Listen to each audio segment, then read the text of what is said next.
This is part 12 of an opus called Aging Alzheimer that I wrote during the 90s.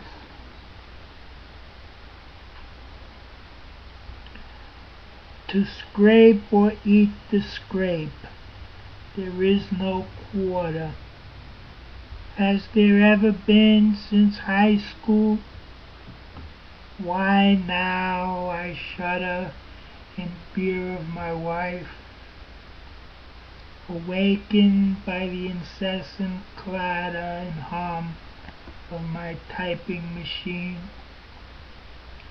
I try to dwell and work in silence through the long night, which is conducive to the transference of thoughts directly to the papyrus.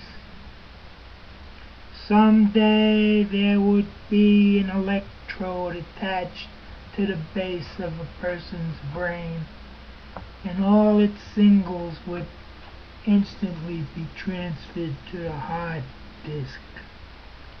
Instant novels and articles would appear with zip codes attached and zapped like modern craft into the electron world, and then manipulated into print.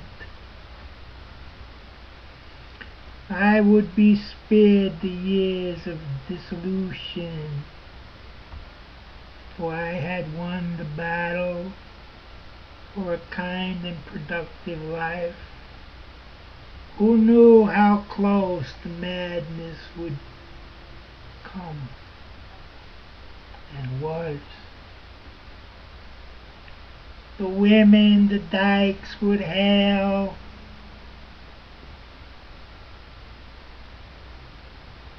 a genius. Little did he know that her apparel would fall off after she read my first book. I listened to Lawrence Welk and read something from the Mattachine Society tonight as she slept soundly. No roaring or snoring session. All was quiet. The thoughts of the big earthquake had departed from her head. She had been on stage and had kicked ass. The hour approached 4 a.m. Oh, how many years have I been deprived?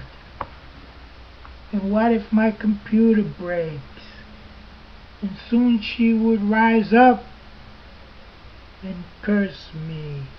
What are you doing up? Go to sleep. Just then, she threw in her choppers and then sank into REM sleep. I thought of Jay Wright and his new butch look, and I thought of Jeff Morgan stricken with AIDS and trying to pretend he was straight so that he could sing his songs at JR's Cowboy Palace in Chatsworth. And they insisted he liked girls up until the very end, when they put him on the crooners Boot Hill.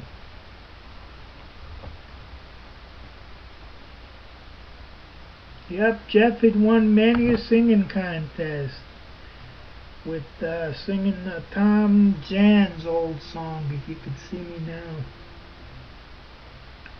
And Millie Jackson, as I recall, also had a hit with that one live.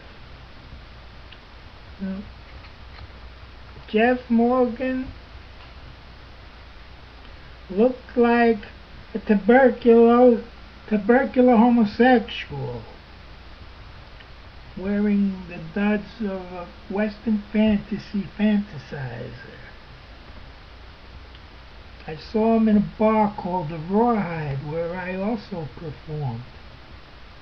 I was H.W. Swanson, blues man, playing for the gays, because they'd give you 2 songs, not 1, like they did at the Palomino.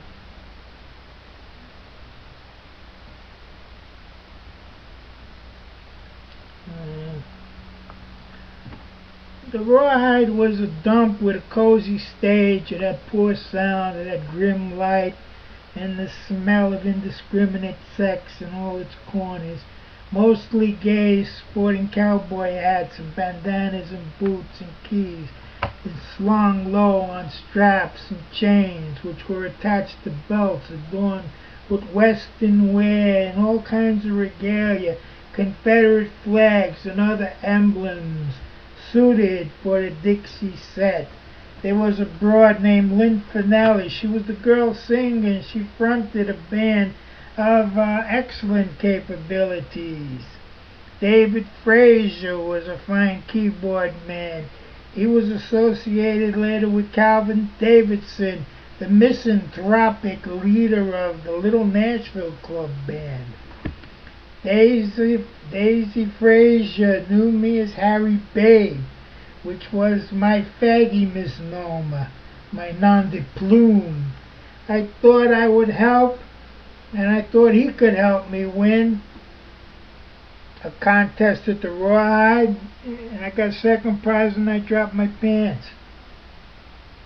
Well, I missed everything. I missed Cliffy Stone's entire stay at the Palomino, but I might be running late, so we'll move on to part 13 shortly.